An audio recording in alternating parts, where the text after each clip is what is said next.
Nous sommes à La Paz, la capitale de la Bolivie, perchée au sommet des Andes à plus de 3000 mètres d'altitude. Une ville de 800 000 habitants au cœur de laquelle se dresse la prison de San Pedro.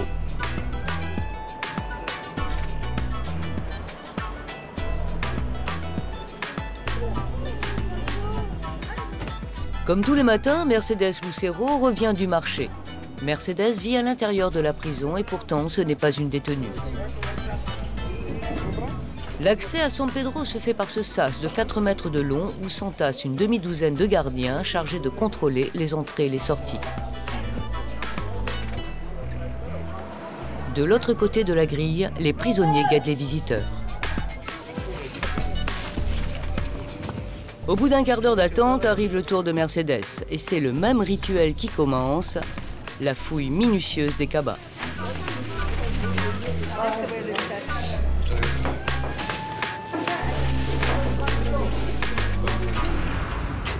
Une fois passé la grille, nous entrons dans un autre univers où ne pénètrent que très rarement les gardiens. La gestion de la prison est entre les mains de ses habitants. Des assassins, des voleurs, des trafiquants de drogue. Plus de 1400 hommes sont incarcérés ici, 70% sont en attente de jugement. San Pedro, une prison où l'on vit en toute liberté aux couleurs de Coca-Cola qui sponsorise les fêtes organisées par les prisonniers. Andrel Rocabado a 39 ans, incarcéré à San Pedro depuis 3 ans. Il a été condamné à 12 années de prison pour trafic de drogue. Comme une centaine d'autres co-détenus, Andrel vit ici avec sa femme dans cette petite maison.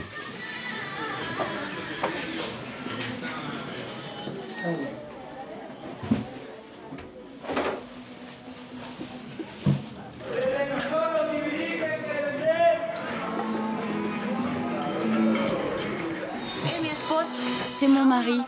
En réalité, nous ne sommes toujours pas mariés, mais cela fait 18 ans que nous sommes ensemble. Je l'ai accompagné ici parce que nous avons le droit de vivre tous les deux dans la prison. C'est aussi pour cela que nous travaillons ici. Elle va faire les courses tous les jours au marché pour le restaurant. Ça nous permet de subvenir à nos besoins. C'est la seule façon de s'en sortir. Moi, de mon côté, je travaille comme prothésiste dentaire. Ainsi, nous avons 2 sources de revenus, parce que la vie en Bolivie est un peu chère. C'est pour ça que nous travaillons.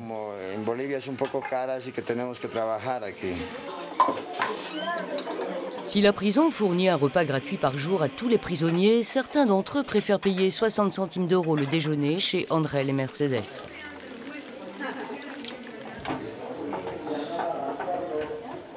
Ça, c'est le menu du jour.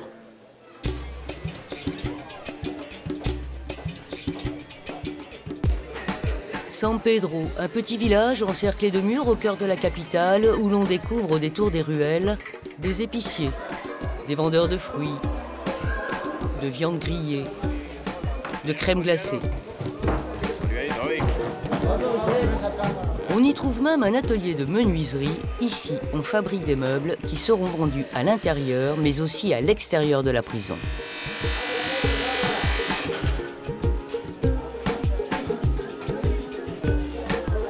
Fin du coup de feu dans le restaurant d'Andrel et Mercedes.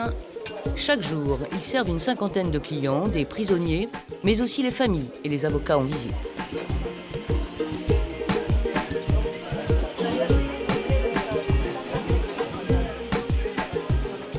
À 14 h, Andrel rejoint à l'étage son cabinet et troque son tablier de restaurateur pour celui de prothésiste dentaire et d'apprenti dentiste.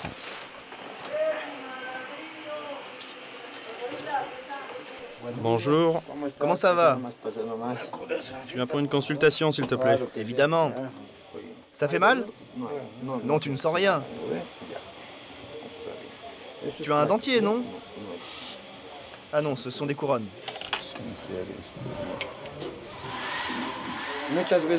Souvent, ils me demandent ce que c'est. C'est juste un outil de cuisine que j'ai adapté.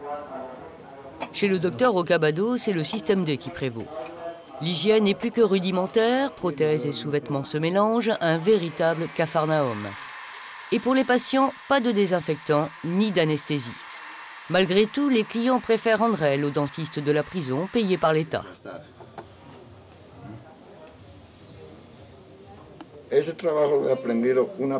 Ce travail, je l'ai appris en partie à l'université quand j'étais étudiant. Et pour différentes raisons, je n'ai pas pu terminer. J'étais en 2e année et après, par vocation, j'ai continué à travailler chez un médecin allemand. Grâce à lui, j'ai presque tout appris. Aujourd'hui, la seule chose qui me manque, c'est le diplôme universitaire, rien de plus. Cet ami, c'est un prisonnier, comme moi. Par contre, il y a un monsieur en bas, il vient de l'extérieur de la prison. Je dois lui rajouter une dent en plus sur son dentier. Ici, c'est moins cher. Il faut dire qu'Andrel casse les prix. Il faut compter 35 € pour un dentier 3 fois moins cher qu'à l'extérieur. Andrel n'a pas choisi de travailler, c'est une obligation, car à San Pedro, rien n'est gratuit, pas même le logement. En fait, cette cellule n'est pas la mienne. Je n'en suis pas propriétaire.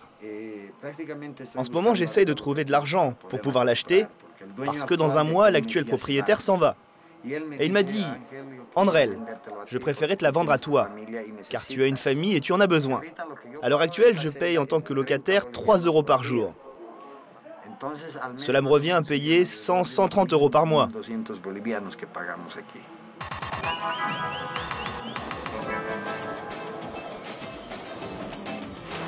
La vie à l'intérieur du pénitencier n'est pas différente de celle de l'extérieur. Et comme dans toute communauté, il existe un véritable marché de l'immobilier. À San Pedro, on est propriétaire ou locataire de sa cellule. Des cellules qu'ils peuvent vendre, aménager, agrandir quand bon leur semble, mais à leurs frais.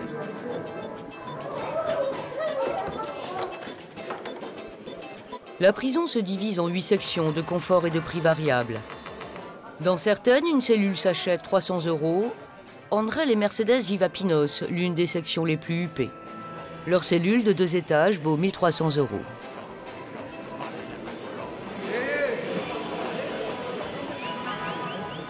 Pour gérer les sections, les prisonniers élisent chaque année certains d'entre eux comme délégués. Ces délégués forment un conseil, une sorte de syndic qui s'occupe officiellement des démarches administratives, de l'entretien de la prison et de tout ce qui a affaire à la bonne marche des sections. Attention à toute la population pénale. Attention à toute la population pénale. Abel Guerrero est prié de se présenter d'urgence au Conseil des délégués. Condamné pour escroquerie, José Luis Guiterres en est le vice-président. Le Conseil des délégués emploie régulièrement des prisonniers comme secrétaires, agents de sécurité et hommes à tout faire en charge des travaux de rénovation. Tous ces travaux, nous les prenons en charge nous-mêmes.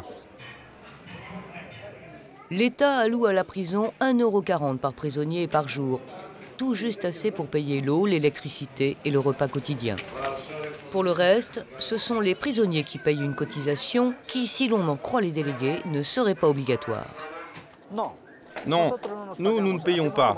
Ce sont, comment dire, des dons volontaires. Si j'ai un peu plus d'argent, alors je fais un don. On peut dire que cela permet d'aider à acheter 1, 2 ou 3 sacs de ciment ou des ballons. Ce sont tout simplement des dons. Personne n'est obligé de payer. Il ne faut pas payer pour entrer ou pour vivre dans une section? Non, absolument pas.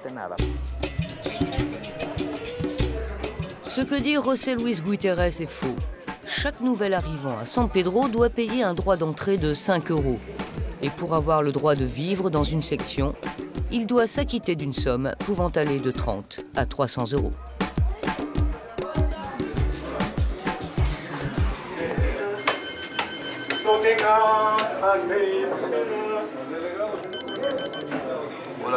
Bonjour, prison de San Pedro, qui demandez-vous? Wilmer Gonzalez, téléphone. Bonjour. Comment ça va? Oui. J'attends mon jugement. À ce moment-là, on en saura plus. Je m'appelle Wilmer González, j'ai 21 ans. Je suis ici pour vol aggravé. Quand tu arrives dans la prison, tu dois payer un droit d'entrée. Ceux qui ne peuvent pas payer doivent faire les corvées de nettoyage. Moi, je n'ai pas pu payer, car je n'avais pas d'argent. Wilmer vit dans la section préfectura. Comme beaucoup d'autres, il fait partie de la catégorie des pauvres. À son arrivée, il n'a pas pu payer son droit d'entrée. Pour rembourser, il doit travailler gratuitement pendant 6 mois, 24 heures sur 24. Sans argent, il lui a aussi été impossible de louer une cellule. Wilmer vit dans un placard de 4 mètres carrés, prêté par sa section. Là, c'est ma cellule. C'est là où je vis. Ça, c'est mon lit. C'est un peu en désordre. On vit seulement à 2 parce que, comme vous pouvez le constater, l'endroit est petit. Mais au moins, nous avons un endroit où dormir.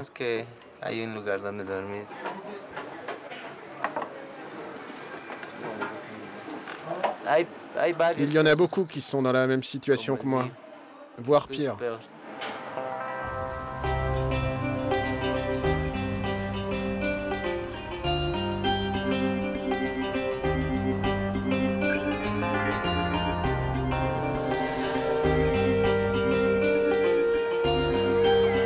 San Pedro, un monde interlope dans lequel l'on ne s'attend pas à croiser des enfants, et pourtant on en compte 350 à l'intérieur du pénitencier.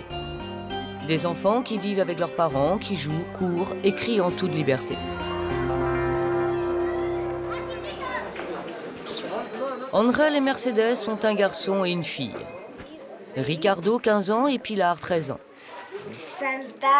Ils vont à l'école à l'extérieur, ce sont de bons élèves qui, même en période de vacances, consacrent un peu de temps aux révisions. Souvent, la société a tendance à les discriminer parce qu'ils vivent avec leurs parents dans une prison. Je crois que l'important, ce n'est pas l'endroit où ils vivent, mais plutôt là où ils reçoivent l'amour, l'affection de leur père et de leur mère. Nous conservons l'unité et l'affection de la famille. Elle s'appelle Viviana Walter Garcia. Elle a 12 ans. C'est ma meilleure amie que j'ai eue de toute ma vie. Ce que j'aime ici, à part de vivre avec mon père et toute ma famille que j'adore, c'est que j'ai un endroit où je peux avoir une amie. Car en dehors, je n'en ai pas. Mais ce n'est pas dangereux? C'est dangereux. Ici, il y a beaucoup d'hommes qui ont commis des crimes. Ce ne sont pas tous des saints, et ils nous embêtent. Ils font des choses mal. Mais nous, on s'en fiche.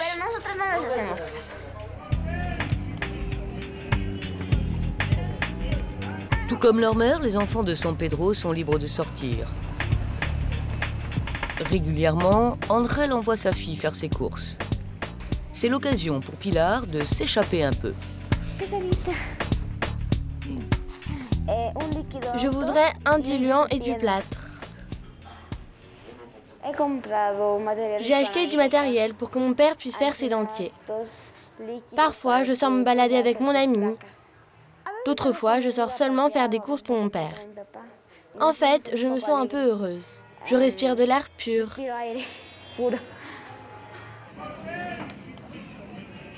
Si l'on en croit les autorités pénitentiaires, laisser les prisonniers vivre avec leur famille baisserait le niveau de violence.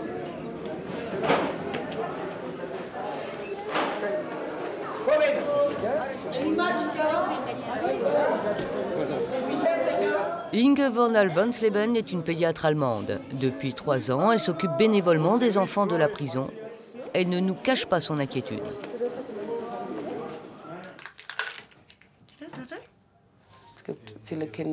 Il y a énormément d'enfants qui ont un comportement et un mode de communication très violents, ce qui est en fait très rare pour cet âge.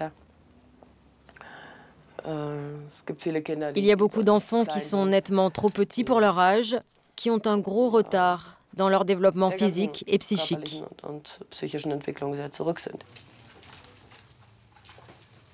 Je pense que laisser les enfants vivre ici a beaucoup de conséquences négatives. La principale raison, c'est la violence. Mais s'ils étaient à l'extérieur, le problème majeur, c'est qu'ils seraient séparés de leurs parents. Même si pour la famille, avoir son enfant à l'intérieur a un coût, pour beaucoup, cela revient moins cher que de les laisser vivre à l'extérieur.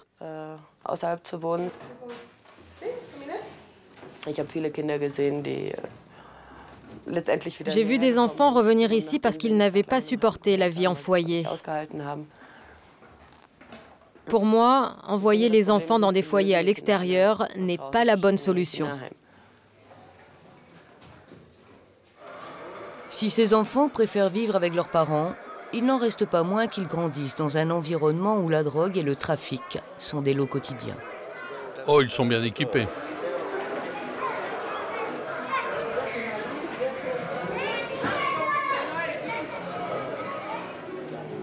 À 48 ans, Edmundo Aquisleón, alias Patchouli, est un habitué des lieux. Il vient d'être à nouveau arrêté pour détention de cocaïne.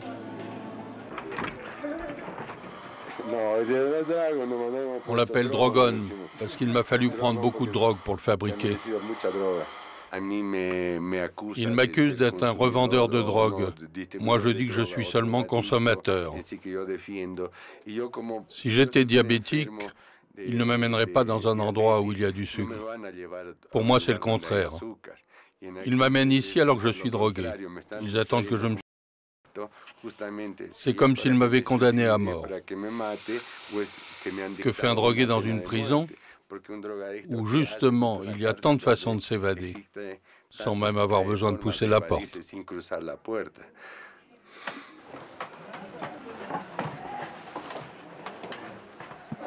La cocaïne, la marijuana, l'alcool à portée de main, les cellules miteuses, la misère, la violence et l'isolement, c'est l'envers du décor de San Pedro.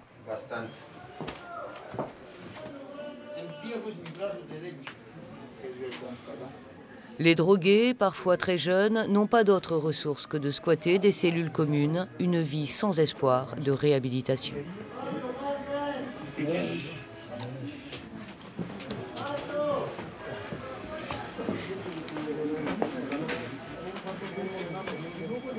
Une partie sombre de San Pedro que les touristes ne verront pas.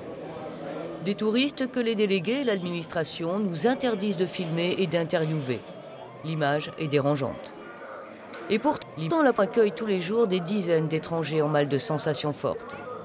À 25 € l'entrée, c'est l'attraction la plus chère de la Bolivie, une véritable manne financière qui tombe directement dans la poche des gardiens et des délégués de la prison. C'est Manuel, un prisonnier qui leur sert de guide pour 10 € par mois.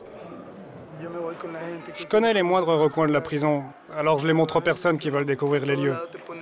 Mais il y a quand même des zones interdites, des périmètres à respecter. Tu peux aller ici, mais tu ne peux pas aller là. C'est difficile de travailler. Si on peut vraiment appeler ça un travail. Les prisonniers ont des opinions différentes sur la visite. Si on parle des touristes avec les uns et les autres, je pense que les gens d'ici s'en fichent. Ils voient les touristes seulement comme des dollars sur pattes.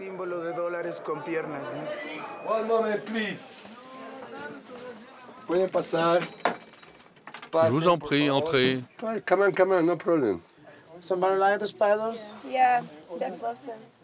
€.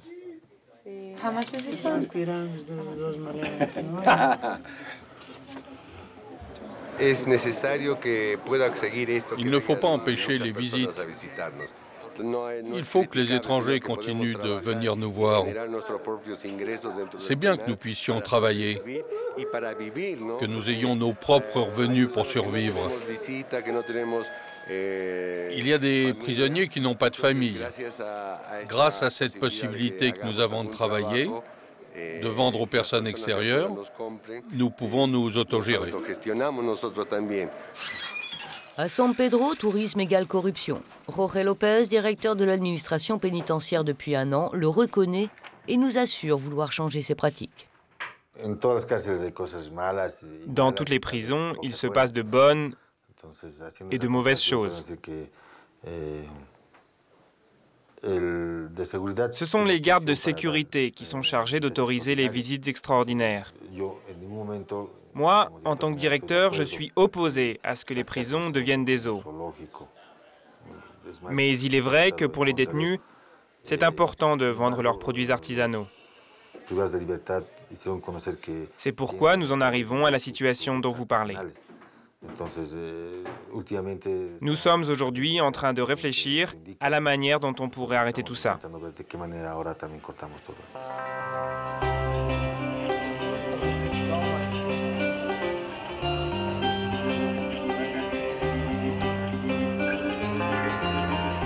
Dans quelques semaines, Wilmer passera devant un juge. Son seul espoir aujourd'hui, quitter San Pedro, qu'il considère comme un enfer.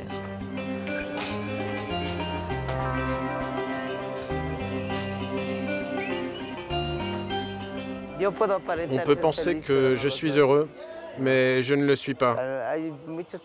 Beaucoup de personnes survivent ici. Ils vivent pour un jour de plus. Ils n'ont rien, pas même une raison de vivre. Ils vivent pour vivre, ou seulement parce qu'ils ont des enfants.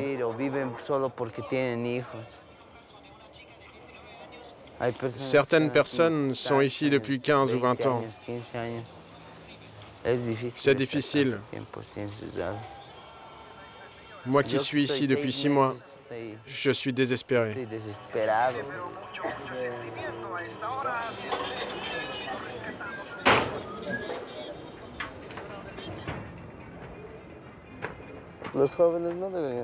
Les jeunes de mon âge,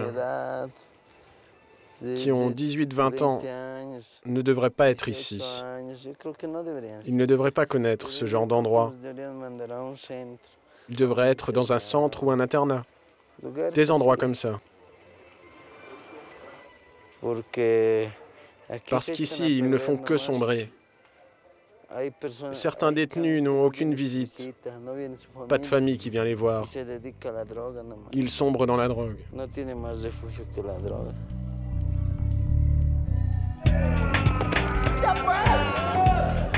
À San Pedro, c'est toute la Bolivie que l'on retrouve. L'injustice, le dénuement, mais aussi l'ingéniosité et la solidarité.